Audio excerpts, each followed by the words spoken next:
Good day, everybody. Tracy Brown here. I am sorry it's been so long. I've missed talking to you about cases and strategies and learning how to be present with our clients in a way that we were definitely never taught in school. So today I wanted to talk to you about a situation, I'm going to give a specific example, but I think you will have recognized this situation in current or past clients you've ever had. So I want to talk to you about the folks who are almost begging and pleading for you to not so not so much tell me what to do, which happens a lot, but it's very clear that the situation is lack of ability to self-soothe internal sensations. But they're seeing the problem as an intellectual lack of scientific information problem. Now, there's a level, and I'm going to give you a specific example in a minute, when a lot of times people are like, well, what is happening to me, and what does this mean, and how long is it going to take me to recover, and what do these body sensations mean?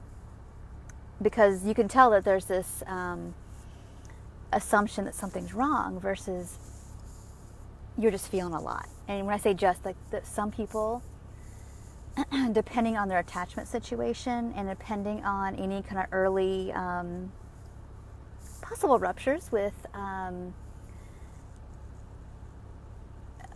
it could even be sensory issues, but regardless of the root of it, you're going to be working sometimes with clients who have such strong and are highly sensitive, not just like with maybe tactile things, but interoceptively, like inside. They literally feel everything.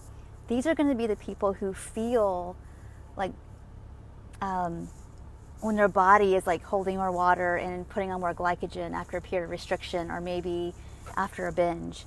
And there are some clients that don't. They kind of know that their pants feel tighter, but it's much more diffuse. You're going to have a subset of people who are very sensitive. And these are the people that, think that inside what's happening to them when they're, like, say, refeeding or just eating more normally, there's something wrong when they're just feeling different sensations and they don't either remember what normal feels like or they don't have a baseline of what normal digestive sensations are like, or that bloating happens before cycles, or it might happen if they're sodium sensitive or whatever.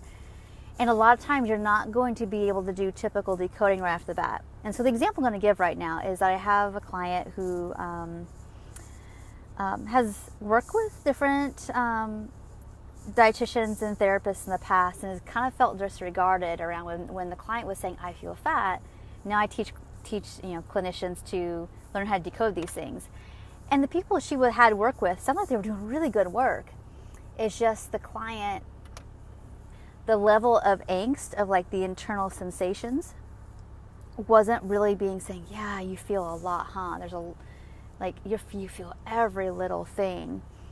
And that wasn't acknowledged, one. And two, they really weren't given a strong scientific base for if you only eat, let's say this person's coming off, I have a couple different examples of a person, let's say, coming off of intermittent fasting, or a person coming off of regular eating, but just very restrictive and let's say just limiting to like protein and vegetables or something. You're going to have a big fluid shift. You're going to have nutrient shifts in the body, and some people aren't going to notice that much.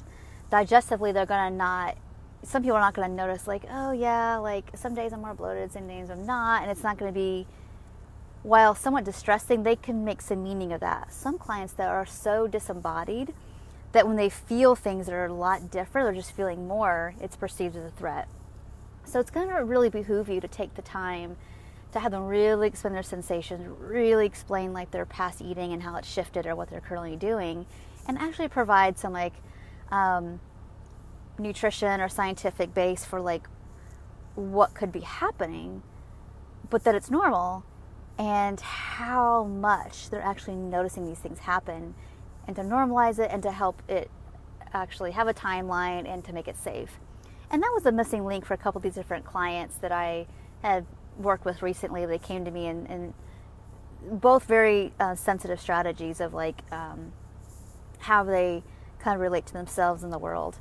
And so I just want to put that out there to you, that if a person's really Tracy, tell me how long this bloating is going to last, and like nobody will tell me, and everybody's being very vague with me. And that's why she kept firing clinicians, because she didn't feel like people were just answering her questions directly. And for me, it's like, well, sometimes the answer isn't direct, but there is some evidence that this shift takes XYZ amount of months, and this one takes XYZ amount of months. We know that, according to the Key study, some of these people really didn't get fully renourished and didn't necessarily have an absence of like digestive symptoms or fatigue or body shift changes until like a year out, sometimes sooner, sometimes later.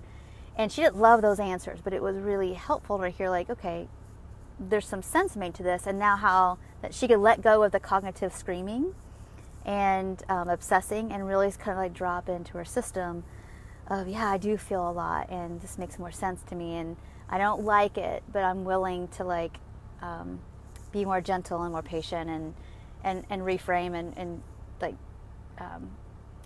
do something that makes sense. And once I was able to give her that, she was actually willing. I'm just thinking of the most recent person willing to like settle into be willing to eat more. And I didn't ask her to do anything. It's almost like she just needed that reassurance that like, yes, I hear you, and I'm here, and I want you to notice how I'm here for you, and that you could push off of me to know that you exist. Because I was mirroring back, like, yeah, that sensation is real and it exists, and it's not made up, and there's not any medical emergency here. It's just everything felt like so much. It was just all encompassing. So let me know in the comments below if you ever have people that like, it could be the opposite for you that you're noticing. Like, and I can do another video about the opposite, is like people feel like they need more and more and more scientific information because they're living from the neck up still. And that happens a lot. And we do need to feed that and acknowledge that, and also help them to not just use their eyes and their brain to know, to manage things, but how else sensory might they know that something is here for them? For example, if a person is telling me that like there's XYZ amount of food is too much, well, how do they know that? Do they know that with their eyes or their ears, or someone told them, or they feel it?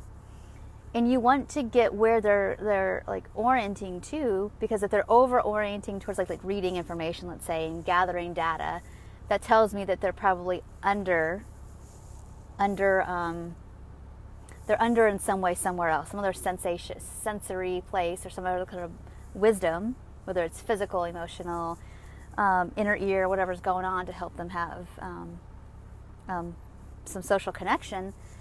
That there's something that's under being used because it's not on board for whatever reason. And so those are some things to be thinking about too. We'll go other videos about that. But anyway, let me know in the comments below if you are noticing this too, that you have a subset of people who come in and like, off the bat there's nothing wrong. They're holding some more water and glycogen because they're not restricting carbs anymore. They stopped fasting or whatever they're doing. And they perceive that they're big and swollen and all that. But it's like a sensory thing from the inside out, but not necessarily anything they can see. But we have to help them recognize is like, that perception is that like, it's real, and they're feeling it really intensely. And we need to help them know that we really are here for them around that, and that we can help them make meaning and have answers for those questions without getting overly involved and like overanalyzing as well. Because if you get stuck up here, then you don't get a person into their bodies. But remember, we also are still working with body phobic clients. They're not going to want to be in their bodies, but that's where we have to help them get in as slow a way as they can tolerate. So. All right, well, thank you all so much for watching. I will be back on my regular schedule with regular videos here. So if you have some topics you'd like me to discuss, whether it's counseling skills, somatic work, business stuff, I just did a pretty big launch for a membership site that is going to really, I'm working really hard for this for people who are pretty underserved or just need some more support to have a space for that. So that got launched. I'd love to talk about that if you're interested in it, because it was probably my most successful launch, but also the hardest. And I love to share with you all my mistakes so you don't go do those. But if you're not interested in that, I won't spend your precious time and energy on that. But if that's something you're interested in, you can let me know below in the comments too. So, all right, thank you all so much for watching, and I will talk to you next video. Take care. Bye for now.